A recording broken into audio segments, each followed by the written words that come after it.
So today we're going to go step by step through our Excel pivot tables lesson plan.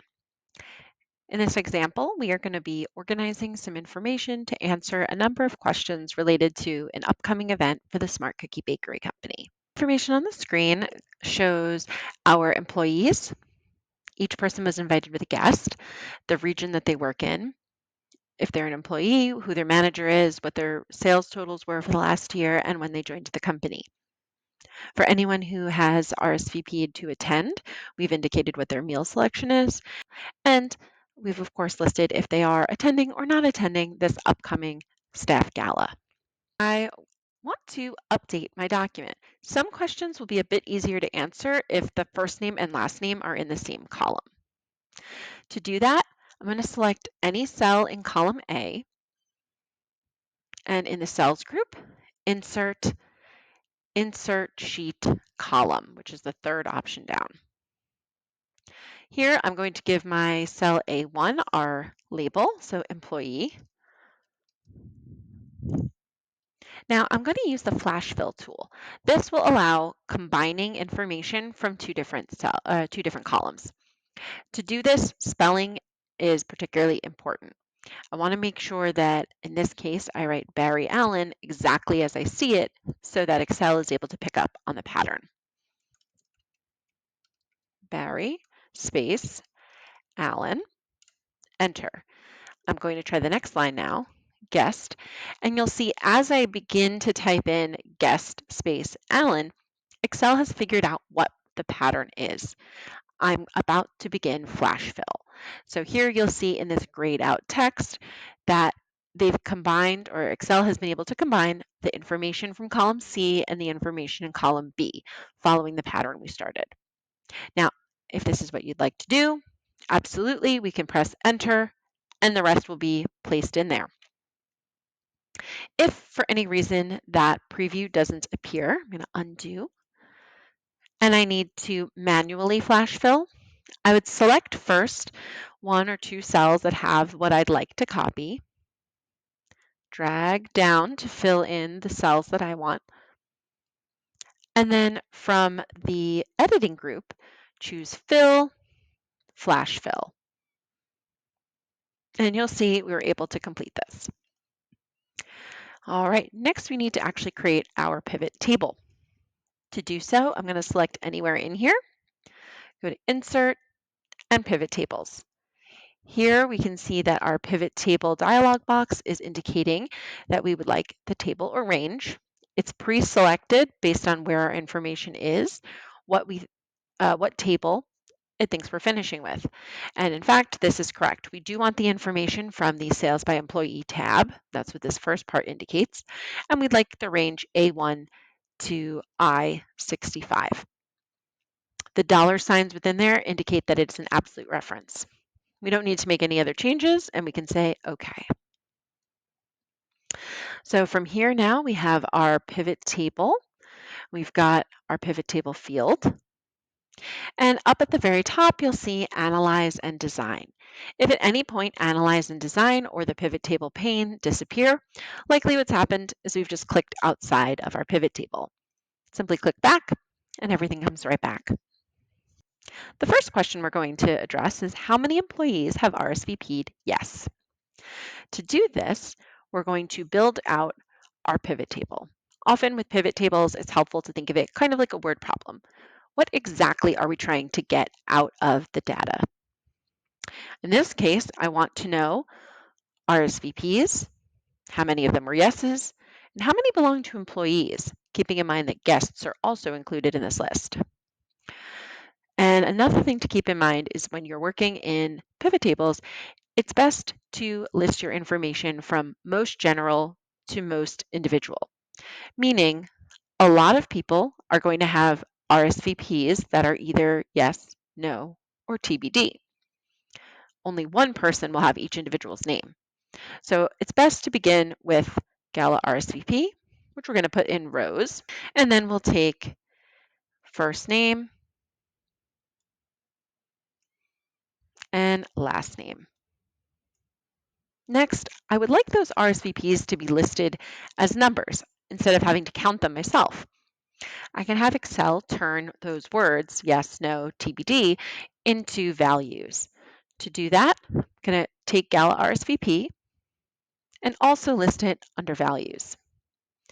Now you'll see that our pivot table has grown to indicate how many people have RSVP'd in each step.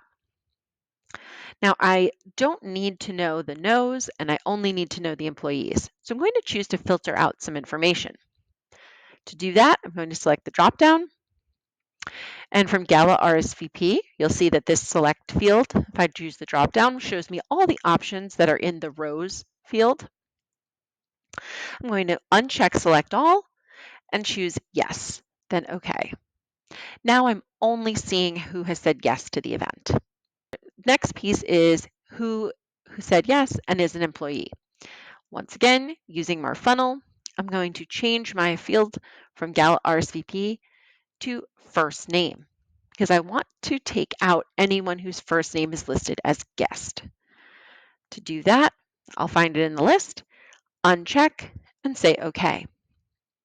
Now I can easily find that there are 17 employees who have said yes. And if I need more information like who they are, I can go ahead and see that here. To move to my next question, since I no longer need this information, I can use Analyze, Clear, Clear All.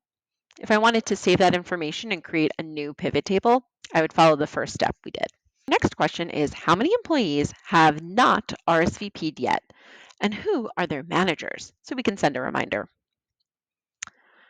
To get this answer, we'll need to break down a few more pieces of information. Once again, we'll take Gala RSVP. And I'm also going to put it in values again. Here I can see the totals. Now I also need manager. This again is slightly more general. There's only 3 options for RSVP. There are 5 or 6 or so options for manager. And then the most unique being employees. That will go last. So from here, I'm going to filter just the TBDs. Row labels, filter, uncheck select all, and check to be determined.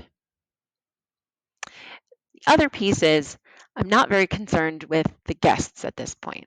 I mostly just need to know how many employees and who their managers are.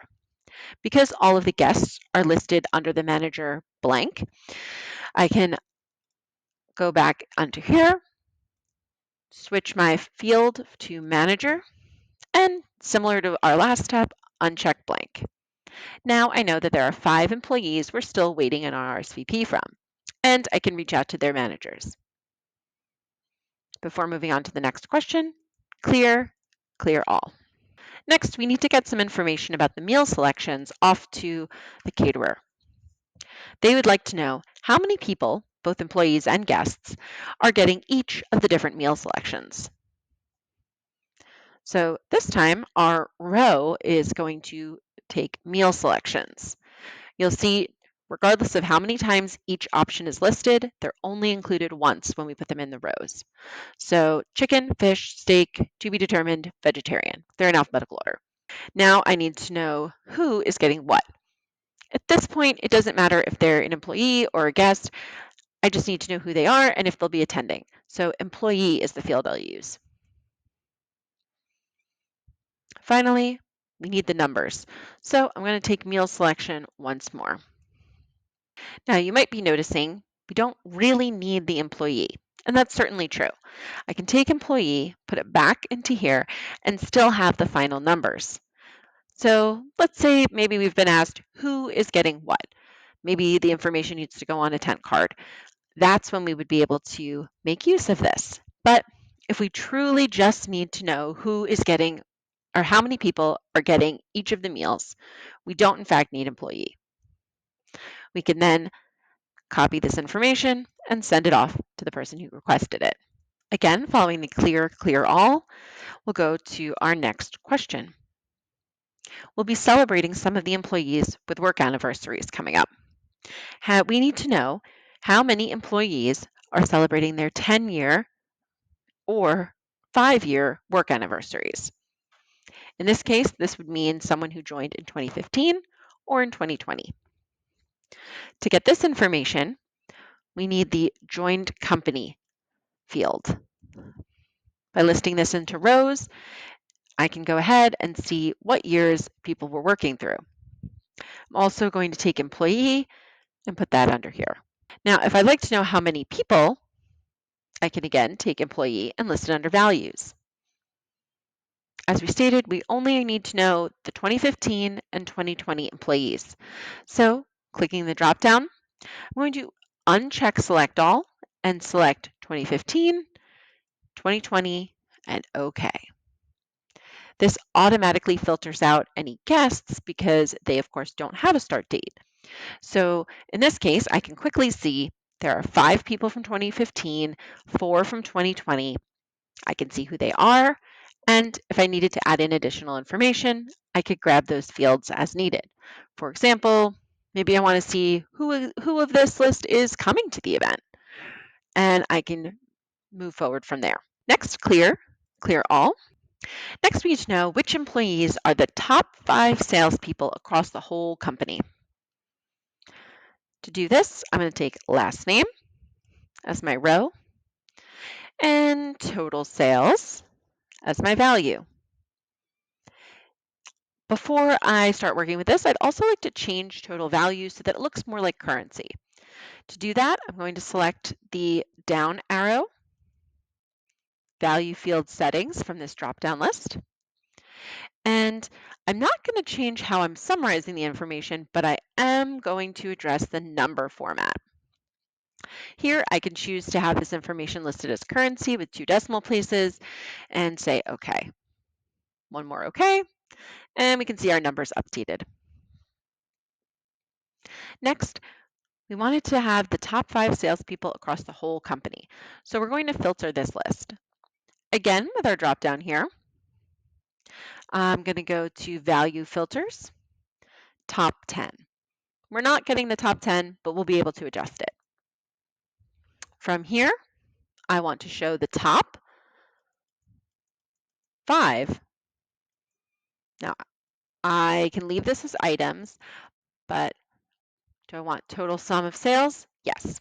So I'm going to say OK. The reason it's identifying this is because it's our only value, and we'll say OK.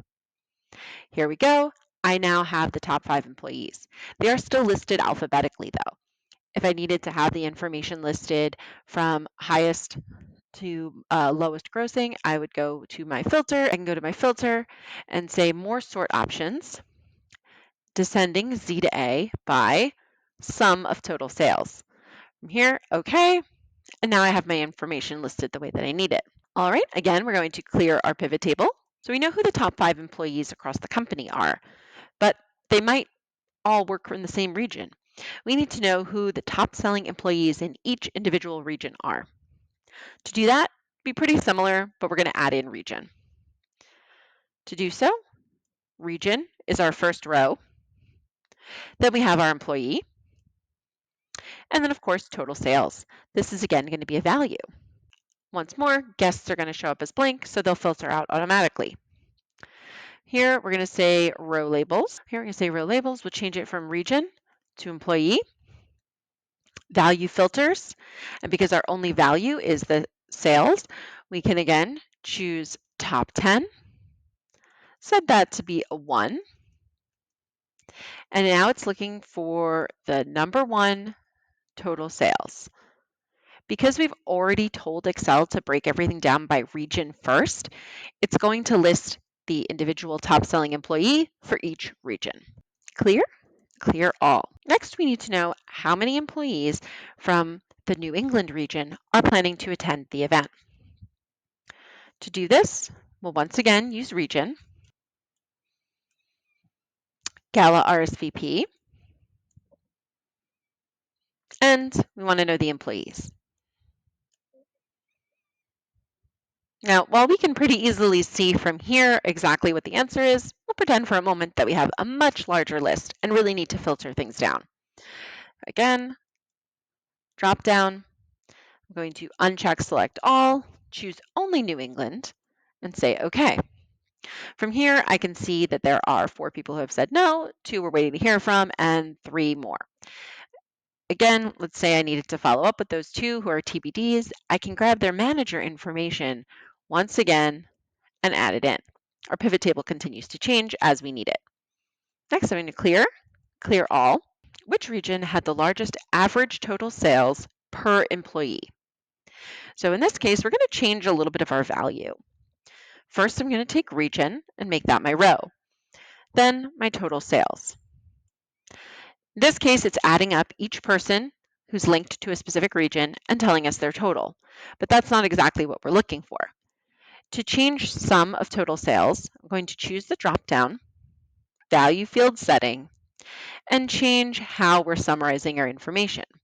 Here, if I select average, and while we're at it, number format to currency, press OK, I can get the total average amount that each region's group of employees have brought in. Suppose I also needed to visualize this data. Well, we can add in a pivot chart. While this is selected, I'm going to go over to the Analyze group, Tools, and Pivot Chart. There are different chart styles. You can choose. Now, some of them won't work with our data, in which case Excel will let us know. I'm going to use column and say OK. A nice feature of this is that it's directly related to our pivot table.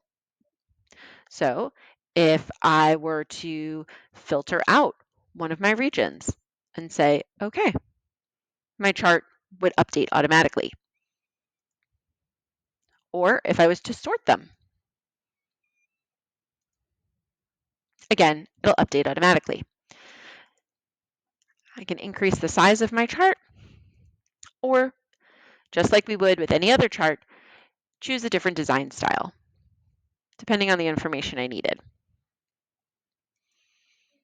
Now that I have the information, I can move forward. I've been able to answer a number of questions for the Smart Cookie Bakery Company upcoming event using pivot tables.